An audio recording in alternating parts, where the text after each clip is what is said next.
I'm on my lunch break at work. I have an hour paid lunch, which I never take. You know, I'll eat and I'm still answering emails and taking phone calls and stuff like that. But today I decided I'm going to take my break and I'm going to record this video in my car. I'm going to talk about a Toronto case from 2008. But before we get into that, there's another case that I'm trying to remember. Like, I remember the circumstances. It was a teenage boy that was sent to throw garbage out, and while he was doing that, he was shot. And I remember the mother was on the news, like, she was devastated.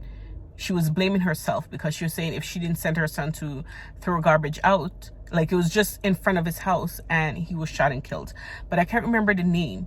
I think this happened in the early 2000s, mid 2000s, around there. But I'll find it. Once I'm invested in something, I will do the research and I'll find the information. But this case happened on January 30th of 2008. It was at the Leslie and Finch Plaza. I used to live there, like literally across the street on Field Stairwell. A lady had just come back from shopping. She was going to her car when she saw what she thought it was a doll. But she decided to, investigate, and luckily she did, because it was an 8-month-old baby girl that was just left there to the elements. We know how Toronto weathers are, like Toronto winters. It's cold and then, on concrete or whatever. So the baby had some bruises on, her face and stuff like that. And 911 was called. They came, they started to investigate. News crews arrived. A big newscast was put out. They're trying to find relatives, trying to find the parents, and nothing. The little girl was dubbed Angelica Leslie by social workers and the media because they thought that she looked like an angel, and Leslie being one of the major streets that she was found at. Tons of people were calling in trying to adopt this little girl, but legally, because she went into foster care with Children's Aid, they couldn't do anything until they find out details about her. So finally, on May 22nd of 2008, someone, provided tips of who the parents were. And they were caught in Kitchener. They had lived within the area of Leslie and Finch at the time they had abandoned their child. But I guess when the heat started to get on them, they decided to move to Kitchener. And they had 3 other children with them, all under the age of 6.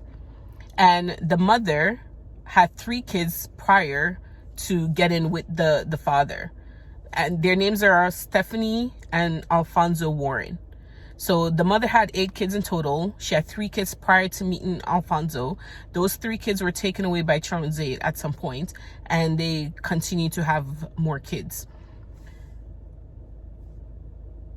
What's fucked up in this situation is the father eventually went to trial in 2009, 2010, and he was only sentenced to 22 months in jail. But he had already served 11 months, so they just let him out and say time served. But he was given 2 years probation.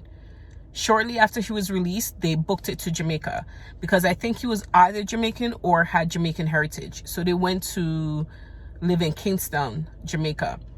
And while they were there, they had another son. They had another baby. And that baby was found dead in a suitcase in 2012. As much as Caribbean people like to say we don't study other people's business, that's a lie. But in some cases, it's a good thing. So they started to ask, like, where's the baby? We're not seeing him anymore. We're not seeing, like, baby clothes hang up on the line or anything like that. And their excuse was, oh, he's in another parish visiting family members and stuff like that. But that excuse can only be held up for so long, right? So they ganged up on them and finally called police. Police came and investigated, and the body of the baby, his name was Joshua, and he was found mummified in a suitcase. How long he was dead for, not sure. They couldn't determine what exactly killed him. Some papers that I read said it could have been like he ate a poisonous fruit. And eventually they just chalked it up to natural causes. So they weren't charged with his death, but they were charged with improperly disposing of a body. The father was sentenced to 12 months in jail. And as soon as he got back to Jamaica, he started to create problems for himself. He was charged several times. I can't remember off the top of my head right now, but I'll put it on screen. And they continued with their destruction. Finally, again, in 2016, they were back in the news again because Alfonso had decided to unalive Stephanie by stabbing her. The mother, baby Angelica, that was the infant who was abandoned in a Toronto parking garage in 2008. Well, that mother has been killed. According to the Toronto Star, 39-year-old Stephanie Warren was stabbed to death in Jamaica on New Year's Eve, and her husband, Alfonso Warren, has been arrested. The couple was charged for abandoning baby Angelica in an outdoor stairwell in North York back in 2008. Angelica was eventually adopted, along with the couple's 3 other children, who were all under the age of 6 at the time. He was arrested, obviously charged, and he only got sentenced this year because we know Caribbean court system take forever. So 2016 until June 30th of this year, I believe he was sentenced to 25 years in jail. But he'll only have to serve 18 more years because, you know, credit for the time that he's been in jail or whatever. But it's like, where did things go wrong? This couple had been together since 2002. They met at a Leslieville Prophecy Church, I think it was called. And Stephanie had 3 other kids prior to meeting Alfonso. Those 3 kids were taken by Sharon's aid, and then they continued to have more children. So in total, Stephanie had 8 kids in total. I don't know if Alfonso had other kids, you know, with other women as well, or he just had these ones with Stephanie. But like, where did it go wrong? Stephanie, she was educated. She had a Bachelor of Science, I think, from the University of Toronto or somewhere. And there's definitely domestic violence involved, obviously, because he ended up, you know, unaliving her. But there might have been mental issues as well. I don't know. And I'm not making excuses. It's luckily that, you know, baby Angelica survived. And if these other 3 children were taken, why wasn't there an alert at the hospital to, you know, when you have more kids, to, you know, contact social services? Because after the 4 kids were taken, you know, baby Angelica and her 3 other siblings,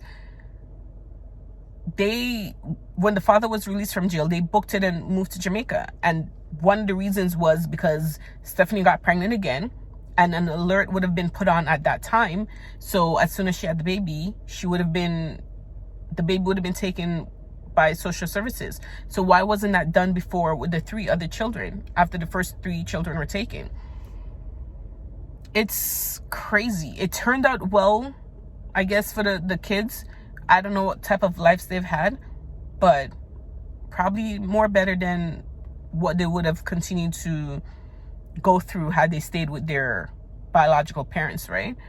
So I hope they're out there doing well, and I hope they were reunited as siblings at some point, because they were adopted by different families, I think. But it's just a sad story. Do you guys remember this one?